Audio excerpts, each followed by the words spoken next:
আমরা সংবাদ পেয়েছিলাম যে এখানে পাহাড়ের খুব ঝুঁকিপূর্ণ জায়গায় নতুন আগত কিছু রোহিঙ্গা কিছু শেল্টার বানিয়ে বসবাস করছিলেন।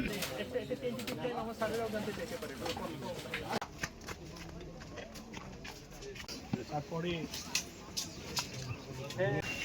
আমাদের স্যার আপনার কমেন্টস পেয়ে যাবেন।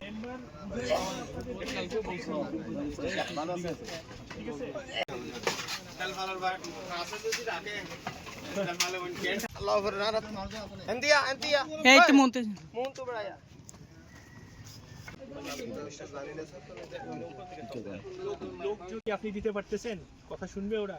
শুনতো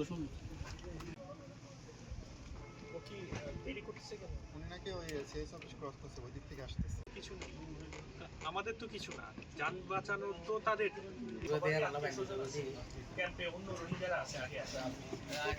আমার আছে টরবিনো, আপনার আছে তো? ট্রাক ঢুকে নিয়ে ঝামেলা।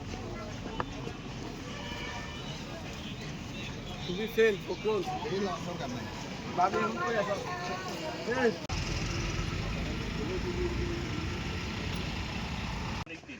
ঢুকতে পারবে না ফায়ার শেষে।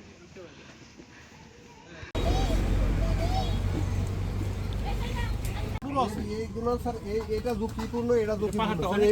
এই পাশ পুরো না স্যার। পাহাড় ছিল মনে হয় এখানে।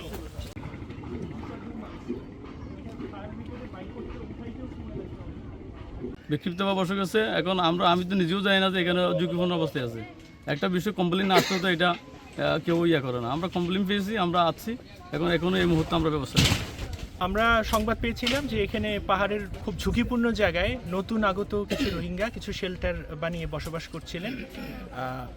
জায়গাটা আপনারা দেখতেই পাচ্ছেন, খুবই ঝুঁকিপূর্ণ। দুই পাশেই উঁচু পাহাড় আছে এবং ব্যাপক পরিমাণে যদি বৃষ্টি হয়, টানা 2-3 দিন বৃষ্টি হয়, তাহলে ধসে তাদের চাপা পড়ার আশঙ্কা আছে। তো সেই ঝুঁকি বিবেচনায় আমরা টেকনাফ থানা পুলিশ এবং APBN এর সহায়তায় আজকে এখানে একটা উচ্ছেদ করছি। আমাদেরকে সর্বতোভাবে স্থানীয় মেম্বার সহায়তা করছেন। আর সবচেয়ে বড় যে বিষয়টা, যেটা নিয়ে হয়তো আপনারা প্রশ্ন করবেন পরে, আমি বলে দিচ্ছি যে এখানে যে রোহিঙ্গারা আছেন তাদেরকে তাদের আত্মীয় স্বজনের বাসায় প্রথমত পাঠিয়ে দেওয়া হবে। তারপরে খুব তাড়াতাড়ি তাদের উপযোগী কোথাও তাদেরকে রিলোকেট করা হবে। এখানে তারা কোনো ঝামেলায় পড়বেন না। এই অভিযান কবে শেষ হবে? আসলে যে পরিমাণ ঘরবাড়ি দেখা যাচ্ছে, আমার মনে হয় যে খুব একেবারে একদিনেই শেষ করা হয়তো সম্ভব হবে না। এটা আমরা এই জায়গাটায় ঝুঁকিপূর্ণ কোনো শেল্টার রাখবো না, এটা ক্লিয়ার করে ফেলবো। একটু জানেন যে 1 সপ্তাহ ধরে আমাদের কাজ হবে আর কি।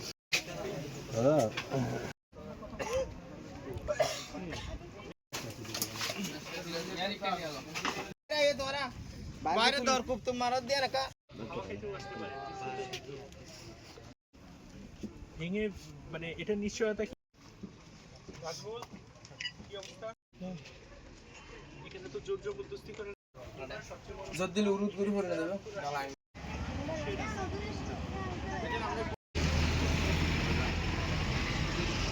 এটা ফায়ার ব্রিগেডে বাইর করতে, উঠাইতেও সময় লাগবে।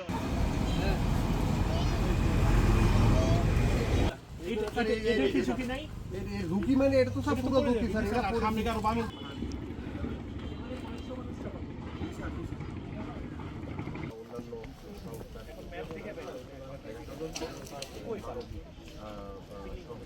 টরবিনোর পরিশোধিত পানি বুয়েট পরীক্ষিত, যা জাপানের নাম্বার 1 ব্র্যান্ড। 40টি দেশের 30 কোটিরও বেশি মানুষের আস্থার প্রতীক। পানির ডাক্তার টরবিনো।